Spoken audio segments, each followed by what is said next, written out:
Welcome to the Smarter Science of Slim, the scientifically proven program where you eat more and exercise less to burn fat and boost health. Eat smarter, exercise smarter, live better. I am so ready for that.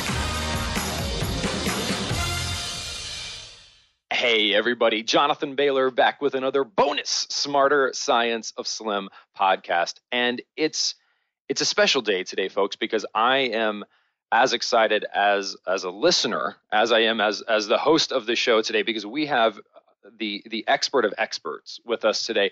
We have an individual who is the founder of the world's largest online nutrition coaching company, Precision Nutrition. And he, like I said, he is really the expert's expert. He is a physiologist. In the last 3 Olympics alone, his athletes have collected over 30 medals, 15 of which are gold. He partners with the Nike High Performance team. He works with UFC welterweight champion George St. Pierre. In addition to all of this good stuff, he is genuinely a nice man. And his website and his brand, which again you can check out at precisionnutrition.com, has grown into this wonderful resource without resorting to so many of the diet and exercise gimmicks we see out there. So I'm excited to dig into that with him, proud to have him on the show, and just thrilled to have Dr. John Berardi with us today. John, how are you, brother? Doing awesome. Thanks so much for having me. Thanks for the wonderful introduction and bio. And I'm just really excited to be able to share all kinds of interesting things with the listeners today. Well, John, I hope you don't mind if I call you John. Is that okay? No problem. Dr. John. After saying what a nice guy I am, it would be really bad for me then to be like, no. Well, John, so you folks, and you can go check out precisionnutrition.com. Obviously, you are the founder of precisionnutrition.com. Can you tell us a bit about your personal path, and then when Precision Nutrition got started along the lines, and then also your philosophy of, like, right, what you have on your website here: no gimmicks, no fads, just results from real people. We guarantee it. Yeah, well, Precision Nutrition is essentially a nutrition coaching company, and there's 2 groups of people that we coach. One, the first, is the group of people who are just interested in looking better, feeling better, performing better. You mentioned a lot of our elite athletic accolades, if you will, earlier. And those are all things that we're very, very proud of. But the fact of the matter is that only represents about 1% of the people that we work with. So, UFC champions and Olympians and professional athletes, really the other 99% are people who are just recreational exercisers. They want to look better. They want to maybe improve their blood profile. They want to feel better. They want to be able to play with their grandkids. They want to, be able to feel more energy in everyday life. And those are the people that we work with most. Those are the people that we're really, really proud to help. And that's just the one group. And then the other group is a group of fitness professionals. So this would be personal trainers, strength coaches, nutrition coaches who are interested in learning from the model that we've put together to deliver reproducible, consistent, life-changing results. It's kind of the motto of our company. It's our tagline. It's life-changing, research-driven nutrition coaching for everyone. And we've created a system that in the last 5 years, we've coached over 20,000 people to over 300,000 pounds of fat loss with that system. And again, we're super proud of that. And a lot of fitness professionals come to us to learn how we do it. So we have a certification program for them as well. So those are the 2 arms of our company. One is helping recreational exercisers achieve the most from their fitness and nutrition program. And then the other is teaching that to professionals. So professionals come to us to learn how to do that in their own practices. John, tell me a bit about your personal story, though, because obviously, and I want to unpack how your company has become so delightful and successful without resorting to much of what we see on the internet in terms of online things. But I think inextricably linked to that is who you are as a person and your journey through life up to where you are today. So can you tell us a little bit about little John, not in the East Side Boys, but and how you got to where you are today? Yeah, absolutely. For me, my path wasn't the conventional path to personal trainer. I wasn't like a real athletic guy growing up and then decided to just pivot that into a career. For me, I was actually really sickly. I was born really premature, so extremely small, really really sick, ill. I had, asthma and allergies and all these problems gaining weight growing up. And, so for me, athletics was sort of the furthest thing from my upbringing. And, I was sort of like the typical nerdy introvert. Like, I read books and I didn't play many sports and stuff like that. But then when I got to high school, I figured, hey, I like books and I'm really skinny, and the girls didn't seem to like me because of that. So I was going to try and sort of figure out fitness, and whether nutrition and exercise could help me. And so I spent time reading and practicing, and I found a few great mentors along the way. And that actually changed everything for me. I gained a bunch of muscle, which is what I needed to do at the time. But I could have easily gone the other way. If I'd been overweight, I could have lost a bunch of fat with the knowledge that I'd learned. And then it just became sort of my life's purpose to kind of share with other people, this sort of amazing and enlightening type of thing that happened to me, which was that I was able to change something very fundamental about myself in a very positive way. So I decided to go to school, and I did the whole academic journey. I did a pre-med undergraduate degree in exercise science, master's degree, and a nutritional biochemistry PhD. And, I just, throughout the way, I was coaching. So I was a personal trainer and a nutrition coach throughout the entire time. And it became, for me, this really, really exciting way to, share with others the empowerment that I felt when I first learned how to, manipulate my body for the better. So, and the fact that the two came together, that I was being trained academically, so I not only had the credentials, but a real deep understanding of the body. And then I was coaching at the same time, because I never wanted to be a professor. I always wanted to be a coach. It all sort of coalesced. So then when I finally finished school, and I say finally because it did take a very long time, I started Precision Nutrition with my co-founder, Phil Caravaggio, and we did that in around 2000. So we've been at it for 13 years. Like I said, we're really, really proud of the number of lives that we're impacting every single year. And it's not been sort of a linear progression necessarily. I mean, we've had some fits and starts and lots of learning experiences in the business realm of it. But really what we've stayed at the core is just a group of people who are really, really passionate, not only just about fitness, but about coaching, about helping people, about figuring out the best ways to help people move towards what they want to move towards. And that's been the cornerstone of what we do. So like you say, internet marketing and some of the over-the-top stuff that happens in the industry nowadays is obviously primarily profit-driven. It's money-driven. And, to stay in business, we need to make money. But at the same time, the core of what we do is about service and value. So yeah, if we can serve people and we can help them achieve what I think they want to achieve from fitness and nutrition, then I feel like the money will always come. So if we can stay with that at the core and at the heart of what we do, not only are we super proud of that, not only are customers really feeling like they're getting value out of what we do, but then we can stay in business as well, which is a good thing. Absolutely. Well, John, it seems like that what you say is certainly true, where if the quality is there and the results are there, the recognition will ensue. It almost has to ensue, because people can't help but talk about transformations in their life. Even if they don't talk about it, people see them and they see that transformation. And John, I noticed there's some parallels a little bit in our journey, and I'm curious, because we preach similar philosophies. And one is that you started off skinny. You didn't actually start off struggling to lose weight. You struggled to, if I understand correctly, to gain muscle. That was your focus. And I mean, for me, I graduated high school. I was 5'9" and 130 pounds. So barely fitting into adult-sized small garments. You know what I mean?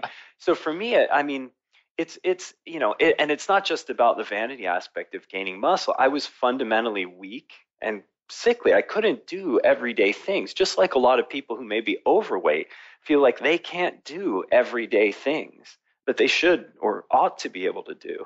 That's kind of how I felt. I just was on the opposite end of the spectrum.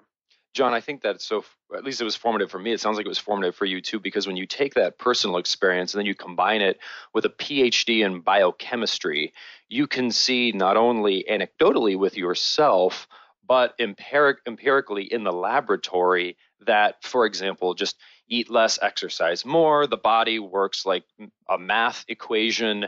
It doesn't bear out in the real world. It also doesn't bear out once you look at it at a biochemical level, correct?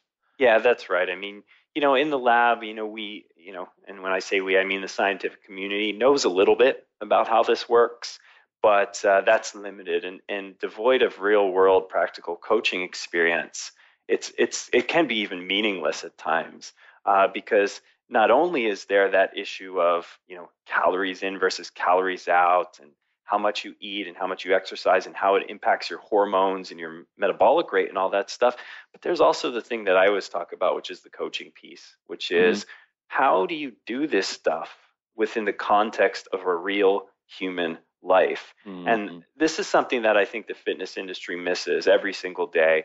A lot of really keen and well-meaning fitness professionals, they attend more seminars on physiology, on biomechanics, on, movement, on nutrients. And this is all science devoid of real life. And it's only when you sort of combine change psychology and understanding of real people and what their lives look like and how this has to fit into the context of work, family, and everything else that you have going on, that real change can occur. So, the fact that I have high-level academic training is awesome, and it opens a lot of doors for me, and I think it helps me understand the body in a unique way. But I feel like that alone is insufficient to actually help any single human change their life, Go ahead. Well, and John, you have a concept. The thing that I think is so powerful, though, about your practical experience as well as your clinical experience is you have this concept of nutritional triage, which we all love, which is basically marginal cost, marginal benefit from economics applied to lifestyle, which is what are the smallest changes I can make? What's the least cost I can incur for the biggest marginal benefit?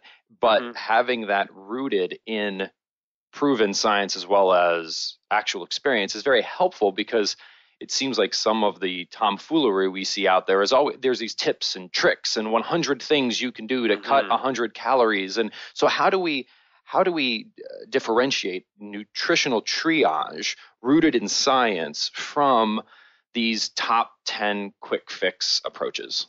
Well, the popular words to use nowadays are like nutritional hacking or body hacking, right? That seems to be the very popular thing, and people are trying to look for those little tricks and tips to hack their body. And it's very interesting that comes from a technology world, right? It comes from computer programming world. And the idea behind a hack is very interesting if you understand computer science. What hacking was to come up with the quickest but crappiest solution to getting a job done, right? I mean, it wasn't intended to be sustainable. Software engineering is intended to be sustainable. Hacking is just trying to, duct tape together a very quick solution that you expect to break.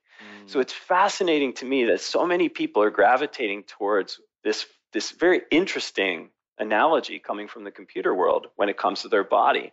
They're trying to hack, which is find the quickest shortcut to a positive result. But at the same time, what they're doing is they're setting themselves up for that exact solution to break. So when we look at nutritional triage, precision nutrition, the idea is, what is the smallest thing that you can do today to make a positive effect on your weight loss journey, on your physiology, on your blood work, that also is sustainable, right? So that's the criterion. We're actually doing engineering here. We're not doing hacking. And so the first thing is eliminating nutritional deficiencies. So if we actually think about and look into why people feel bad, why they can't lose weight, why all these issues come up, the thing we see time and time again is we see nutritional deficiencies at stake. We see things like, vitamin and mineral deficiencies. We see fluid deficiency, which is dehydration. We see protein deficiency, and we see deficiencies in essential fatty acids like omega-3s. So, and I mean, the fascinating thing is you can look to the research, and there have been some studies, and these are really great, on prison inmates where they actually will simply give them a fish oil pill and a multivitamin. And the incidence of antisocial behavior and violent behavior in the prisons themselves will drop by like 60%. And then what they've done is given the same sort of combination of supplements, so a multivitamin and an omega-3 to school children. And they see the exact same reduction in antisocial behavior, violence, and then they see increases in cognitive function.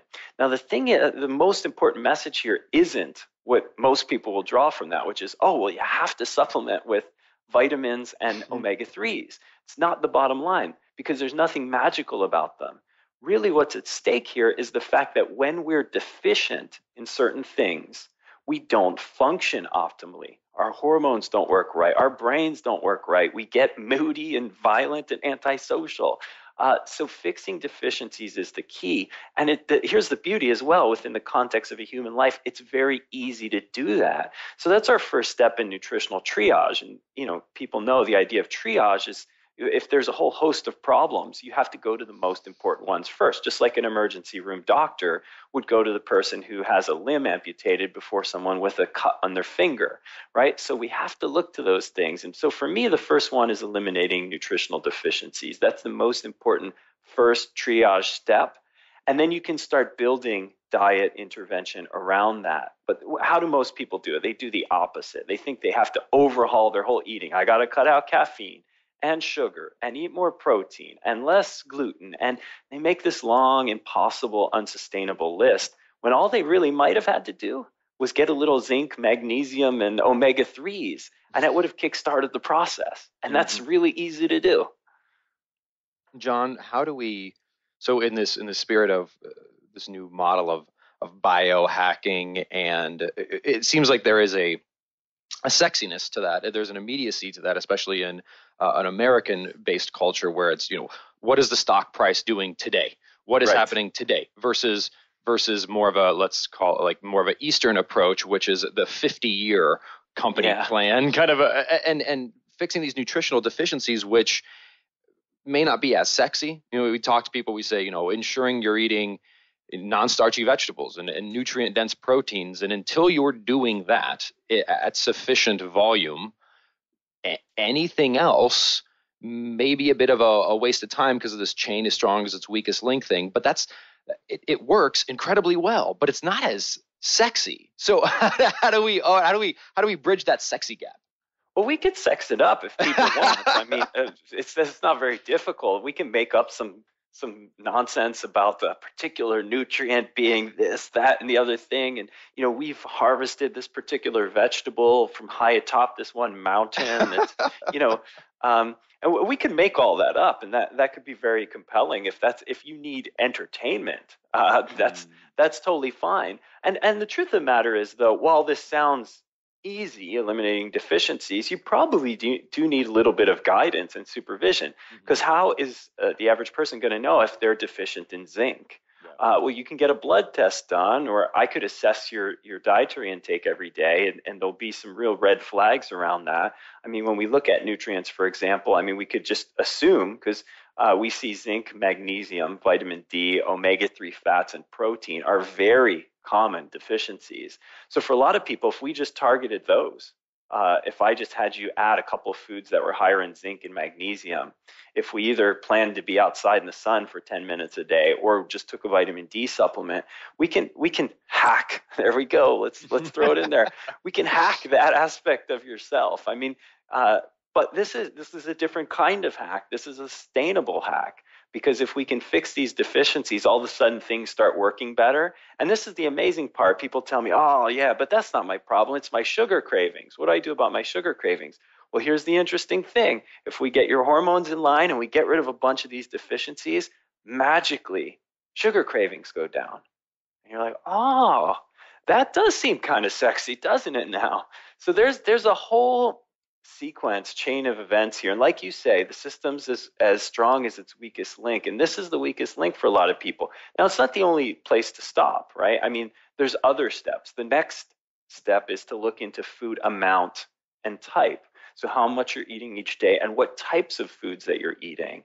But we don't even look at that. We don't even begin looking at that until we fix deficiencies. And I'll admit, sometimes our clients are annoyed because we'll start off with some of these things where we're fixing deficiencies and they're like, yeah, but you've never told me what not to eat yet or what to eat. And the idea here is that you don't have to change your eating until we take care of some of the deficiency stuff. And that seems kind of counterintuitive, but it plays out over and over again. And we have the largest sample of coaching clients anywhere in the world right now. And we see it over and over again. People are anxious to change their eating. They want to make it a big project. And we start off with just eliminating deficiencies. And we don't tell them what not to eat for dinner or what to eat for dinner. We just kind of fix some of these little things that we know are missing. And all of a sudden, weight loss kicks off. All of a sudden, they start feeling better. Their skin looks better. They feel less anxious. They have less cravings. And here's the magic. The diet then starts to fix itself. And then we can sort of corral it. We can send it in the right direction by talking about the amount of food that you eat. And we like to talk about that without calorie counting because I think that can become sort of an obsessive thing. Then we look at things like how to eat for your body type. We split up people by what's called somatotypes. So it's sort of whether you're tall and thin, whether you're sort of more rounded in shape and structure, or whether you're more athletic looking naturally. And then we sort of split up your nutrients according to that. And then the last part is sort of digging into the fine-tuning stuff. And that's where we look at things like meal frequency. How often do you eat? Whether you're cycling your calories and carbs, whether you're using workout nutrition, intermittent fasting. These are all the things that sort of get a lot of play on the internet nowadays. But we save them towards the fine-tuning part because it's really cool when you can just focus on fixing deficiencies and you make a huge stride in progress from that simple thing. And you didn't have to quit your job or, stop spending time with your kids to figure this out, And John, I love it because it really gets back to that initial point you made about, well, the spirit of Biohackers is certainly to help individuals live better, and the intention is all wonderful, and that's great. The metaphor itself is an interesting one to look at because also implied in the word hack is that the system itself is broken and it's not really worth fix. Maybe it's, I'm a senior program manager at Microsoft. I'm all about software. So if we know we're not going to continue to use a certain code base or a certain system, you just put a bunch of hacks in there because we're like, the system is too far gone. Let's just plug the holes and move on. Whereas if you believe the system itself is fundamentally sound, you just need to get it back on track. You'll take a different approach, right? And I think that's what we're talking about here is there's no need to hack or trick the system. The system doesn't want you to be sick. The system doesn't want you to be over fat. The system wants you to be healthy and fit, as evidenced by the dramatically lower rates of disease and obesity that preceded everyone trying to be healthy. But it sounds like what you're saying is by restoring deficiencies, things like that, we just get the system, which is intrinsically right and good, back on track. So there's no reason to hack it because it's not wrong. It's just broken and we need to fix it. That's exactly right. You said it extremely well. The body is an amazing thing. And when we do the wrong stuff, we have certain outcomes. When we do the right stuff, other outcomes follow. And so, that's what we're talking about here. When you use a science-based approach, and then a progressive approach, and by progressive, I mean the next thing builds on the last thing.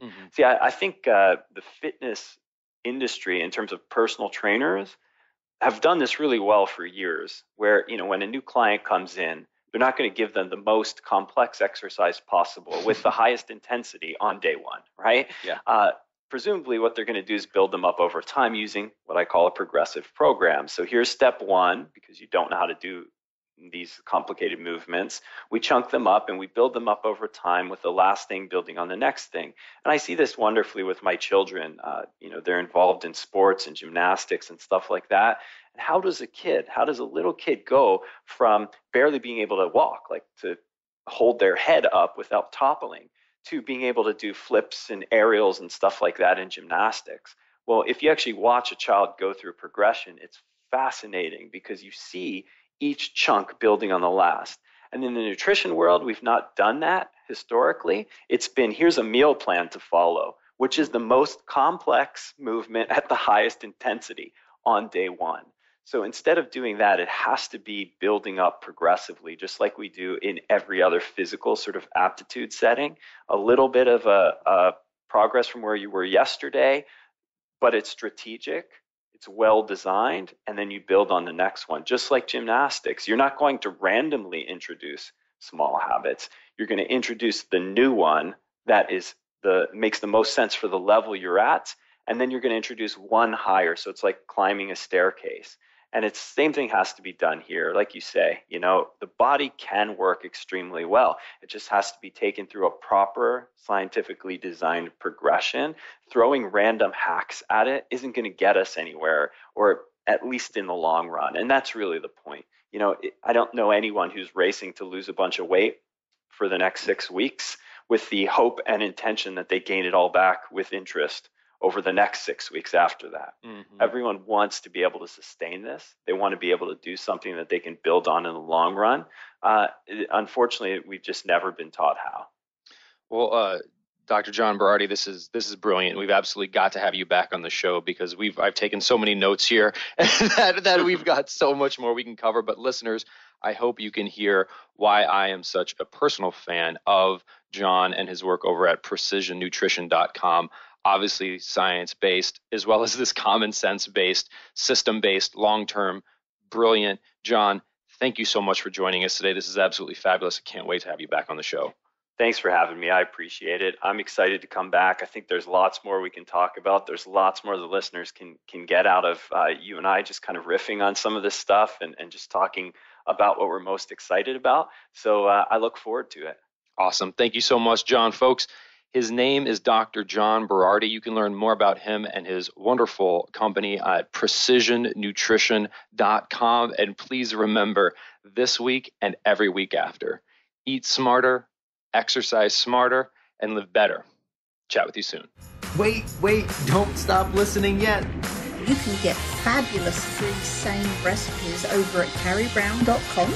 And don't forget your 100% free eating and exercise quick start program, as well as free, fun, daily tips delivered right into your inbox at bailorgroup.com. That's BAILOR group.com.